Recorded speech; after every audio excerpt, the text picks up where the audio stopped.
question de temps avant que je me transforme. Faut que je fasse une dernière chronique. Mais sur quel sujet? Je sais.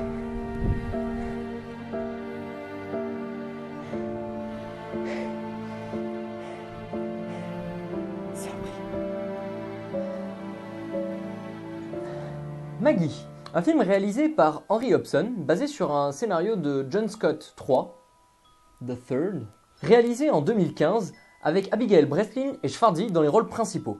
C'est un film dont j'avais très envie de parler car il m'a beaucoup touché. C'est pourquoi j'ai été très surpris de voir que sur internet, les avis sur ce film étaient très partagés. Je n'ai pas spécialement envie de revenir sur ces différents avis, qu'ils soient positifs ou négatifs, mais plutôt de vous présenter l'œuvre de mon point de vue, comme je le fais habituellement avec les œuvres qui m'ont marqué. Petit résumé, sans spoil. Dans un monde se relevant tout juste d'une épidémie de zombies, la jeune Maggie se fait mordre après une fugue. Commence alors sa lente et inexorable transformation en zombie. Voilà, comme d'habitude, c'est le moment où je vous invite à aller voir le film afin de vous prémunir des éventuels spoils qui arrivent. Alors c'est parti pour l'analyse. Tout d'abord, l'esthétique. Au niveau de la couleur, l'image est fortement désaturée, avec des images très grises. Cela convient bien aux propos durs et mélancoliques du film. Et j'ai une idée d'analyse. Je la trouve moi-même capillotractée, mais j'ai eu envie de vous la livrer. Toute la transformation en zombie, jusqu'au nom de l'épidémie, Necroambulis, évoque la nécrose et la pourriture du corps. Alors, si l'on extrapole vraiment très beaucoup, on pourrait se dire que cette teinte a pour but d'évoquer cette nécrose. Peut-être. Sûrement pas. Mais enfin... Le cadrage est lui aussi très spécial. En effet, le réalisateur a opté pour des cadres très rapprochés, avec des plans relativement posés, mais presque toujours en caméra portée.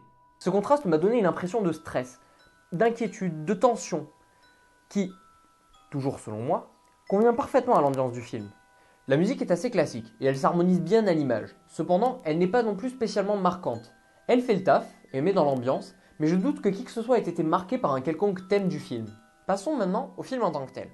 Il s'agit d'un drame familial, se déroulant dans un monde post-apocalyptique, dans une atmosphère de thriller, avec en tête d'affiche une star de film des années 90. Les fiches techniques ont tendance à le ranger dans la catégorie horreur et gore. Mais bien qu'il y ait des scènes très dures, je n'irai pas jusqu'à le ranger dans ces catégories. Mais on y reviendra. Bien que l'histoire se passe dans un monde post-apocalyptique zombie, elle est très différente de ce à quoi on pourrait s'attendre avec un contexte pareil. Point d'action, peu d'hémoglobine, et justement, assez peu de zombies. De vraiment filmer, il n'y en a que 5 ou 6. Non, je n'ai pas vraiment compté. Mais alors, quels sont les thèmes abordés par ce film au travers de l'univers du zombie? En effet, les bons films de zombies utilisent notre ami le mort-vivant comme d'une métaphore d'un aspect de la société. Ici, la zombification sert de métaphore à la maladie, en particulier au cancer ou aux maladies dégénératives type Alzheimer ou Charcot, dans lesquelles le patient perd le contrôle de son propre corps dans l'attente d'une mort imminente. Alors le film aborde différentes questions, avec en particulier le deuil, l'acceptation de la mort et surtout la question de l'euthanasie. Il y a alors de nombreuses scènes frappantes et lourdes de sens sur ces thèmes et bien plus encore. Mais je vais vous parler d'une scène qui m'a particulièrement marqué. La scène du doigt. Elle m'a un petit peu moins marqué au 3e visionnage, mais bon, j'étais en train de prendre des notes pour cette chronique, donc... Dans cette scène, Maggie tombe de la balançoire et se brise l'index gauche. Alors que sa belle-mère est en train d'essayer d'appeler le médecin, elle décide de se sectionner le doigt avec un couteau et de le jeter au broyeur. J'ai trouvé la scène particulièrement frappante, dans sa mise en scène notamment. Pour la symbolique de ce geste, le personnage explique au médecin qu'elle l'a coupé pour que le doigt ne pourrisse pas et ne gangrène pas son bras tout entier, qu'après elle ne pourra plus utiliser. Je me demande s'il n'y a pas aussi une idée que comme elle ne va pas tarder à mourir, s'encombrer d'un doigt brisé est inutile et qu'elle l'aura donc coupé. Je me demande si l'on ne peut pas voir cette scène comme d'une métaphore de l'euthanasie dans un contexte d'épidémie. En effet, le doigt contaminé risquerait de propager la maladie. C'est pourquoi il est en quelque sorte euthanasié afin de protéger le reste du corps, qui serait le reste de la société. Elle serait alors en quelque sorte son doigt, qui devrait être tué afin de protéger le reste de la société. Enfin, cette scène, comme beaucoup d'autres, est pleine de sens et un terreau fertile pour nombre d'interprétations.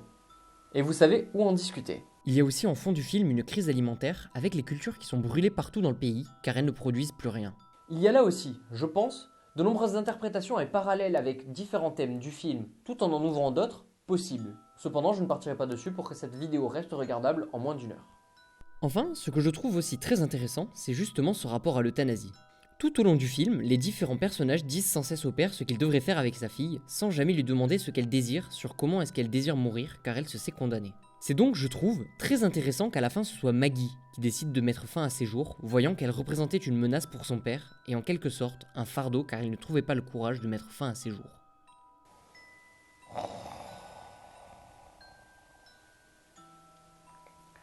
C'est donc une fin pleine de sens, bien que certaines critiques trouvent frustrant le fait qu'à la fin le père ne trouve pas le courage de la tuer.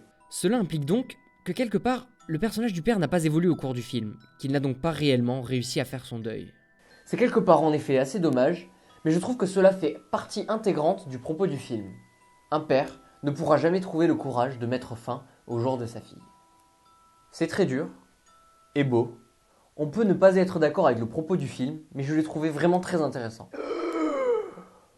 Voilà, je vais m'arrêter là pour l'analyse de cette excellente œuvre, car dans le cas contraire, je parlerai encore pendant des heures. Et encore, je n'ai fait qu'effleurer la surface du film.